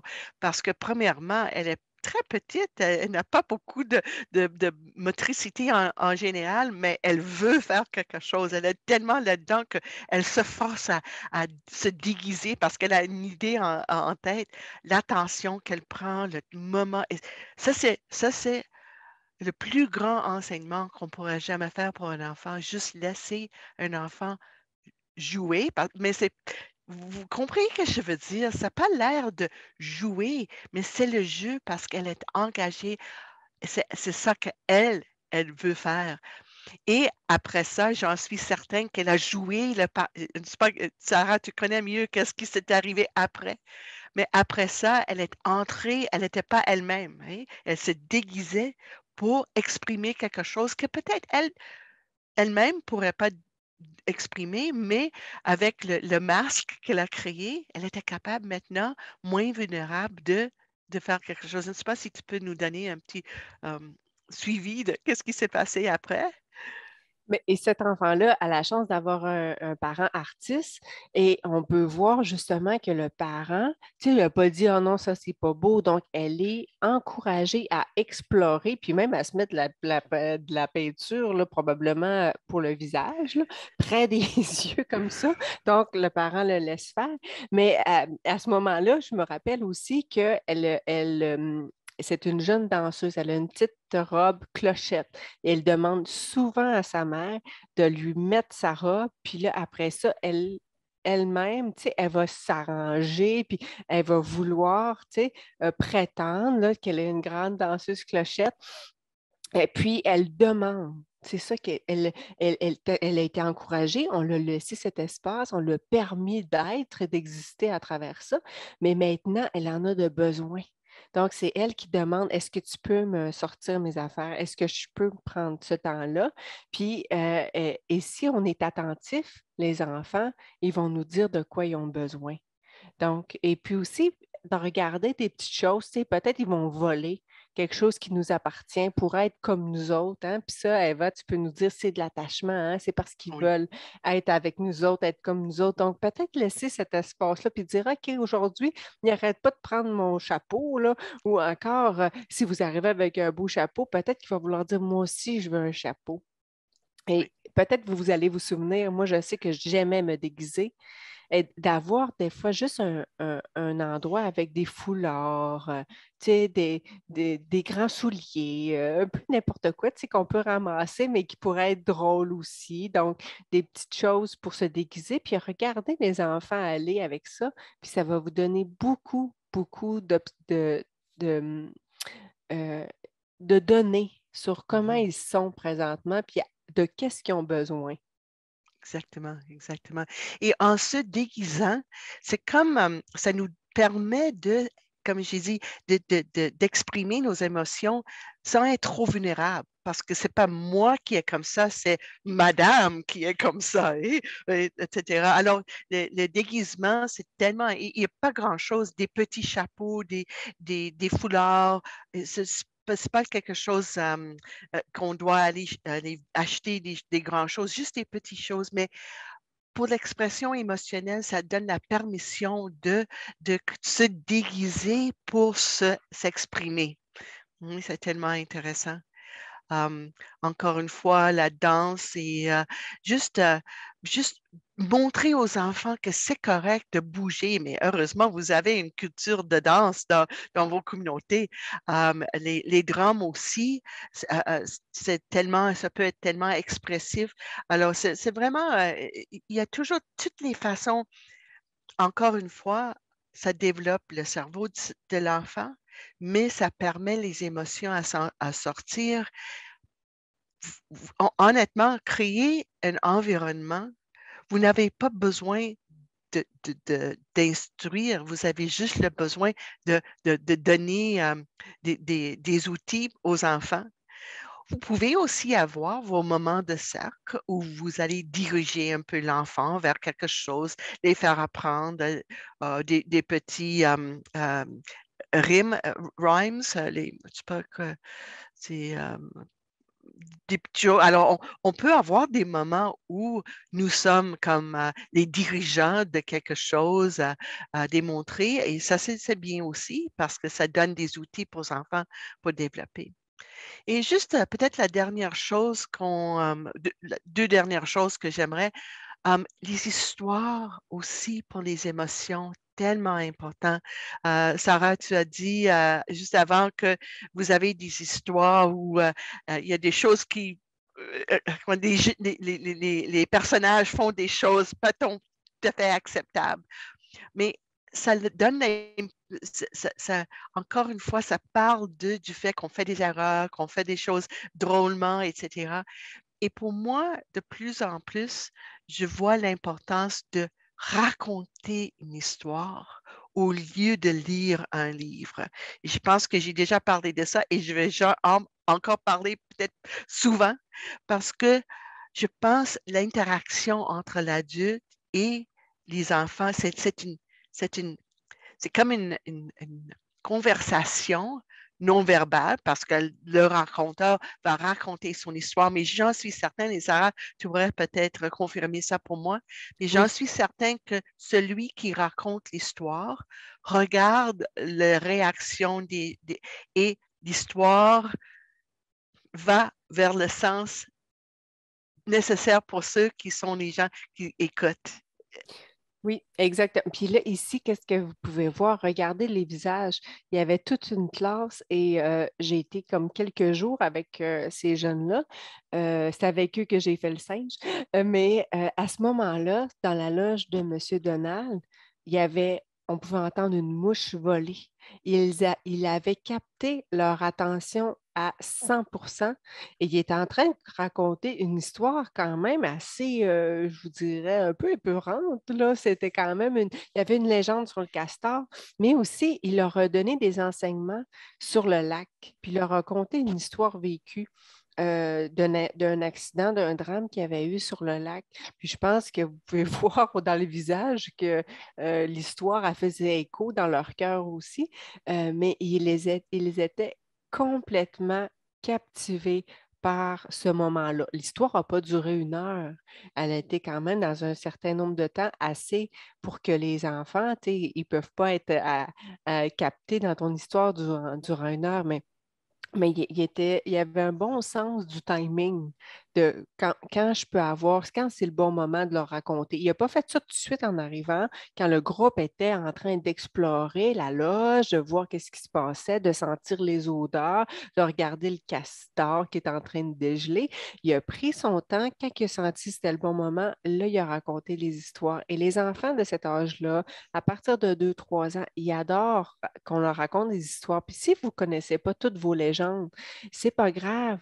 Vous avez votre propre créativité, dans lequel aussi vous pouvez vous inspirer de qu'est-ce qu'un peu les enfants vivent. Puis s'il vient de se passer un petit quelque chose, il y a une petite chicane, peut-être vous pouvez utiliser ça, mettre en scène dans votre histoire un petit renard avec une petite perdrix qui ont une chicane, puis commencer à inventer une histoire dans laquelle les personnages vont peut-être trouver un dénouement heureux et tout ça.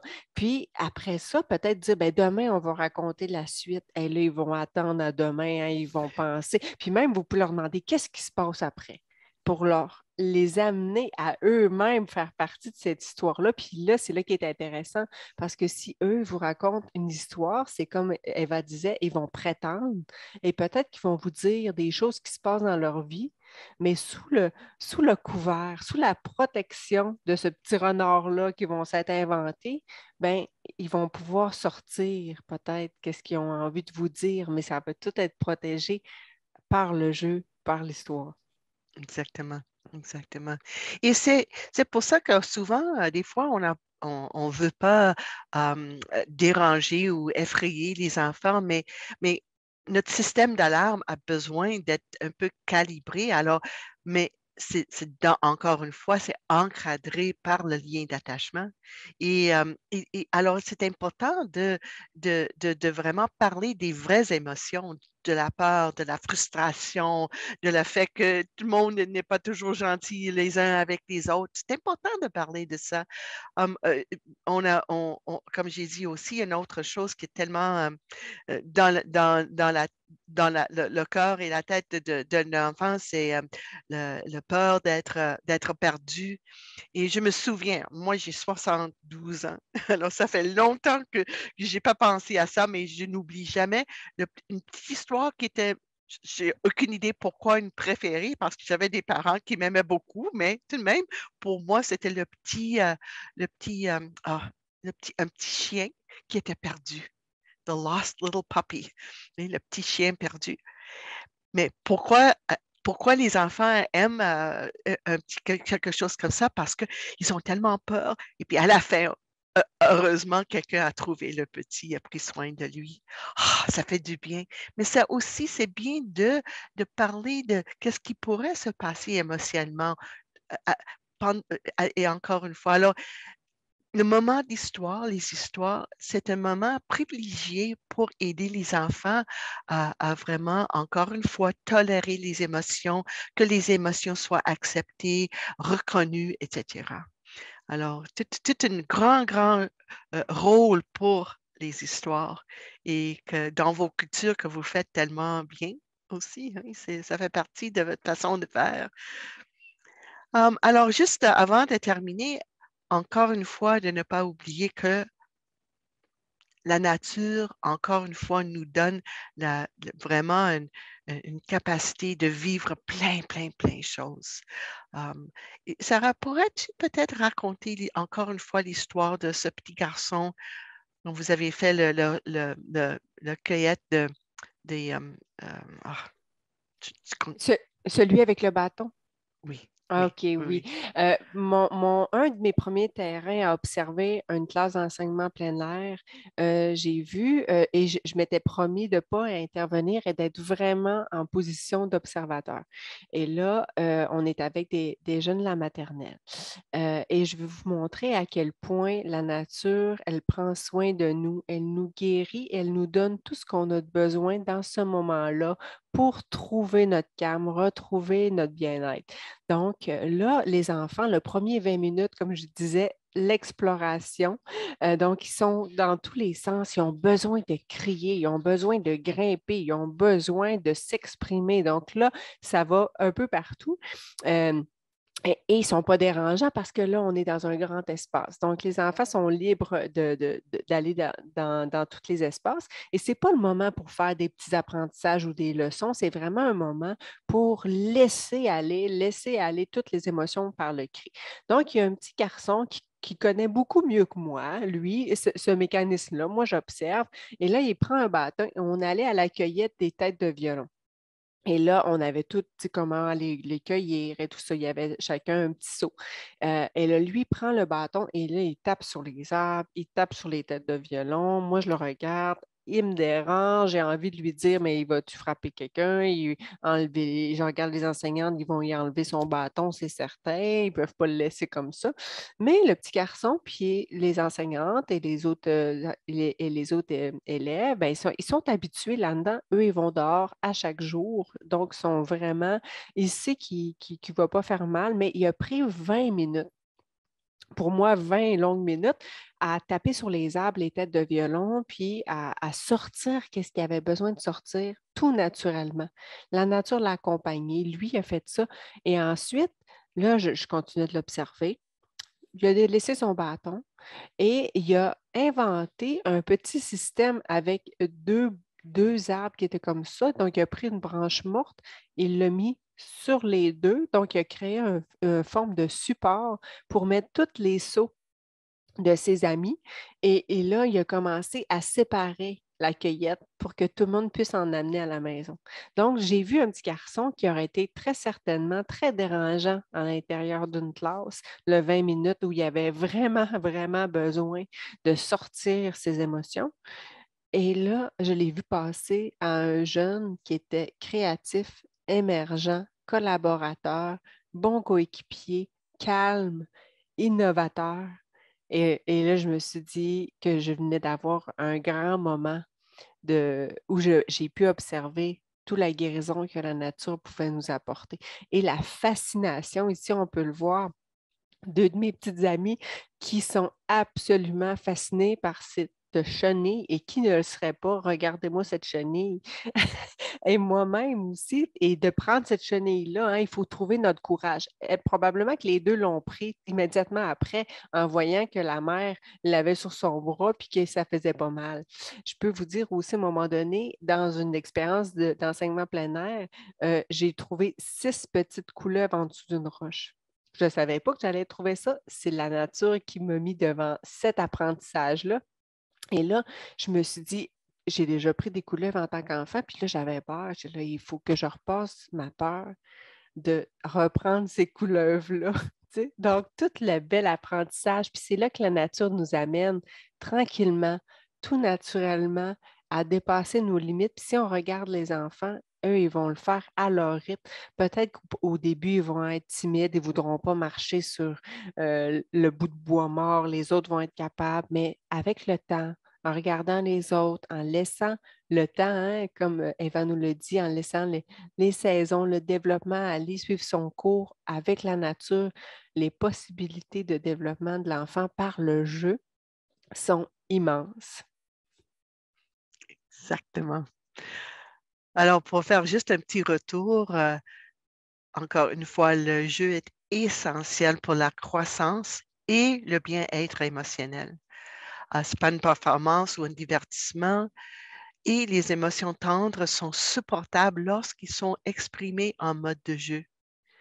Le jeu renforce la capacité de résolution de problèmes du cerveau et le jeu est une activité spontanée qui ne peut pas être enseignée ou commandée, mais le jeu se fait dans un environnement de l'attachement. Et ça, c'est vraiment, honnêtement, votre rôle et vous êtes tellement bien là-dedans. Vous avez tellement de capacité de créer cet environnement où vos enfants peuvent se développer et peut développer pour le futur. Et c'est ça qui est tellement important. C'est comme on ne voit pas le développement. C'est pas nécessairement évident même pendant les années de petite enfance, mais toute la recherche nous démontre que les enfants qui ont eu la possibilité de jouer jusqu'à l'âge de 5-6 ans, plus tard, ils sont les enfants qui sont capables de vraiment faire qu'est-ce qu'il faut faire.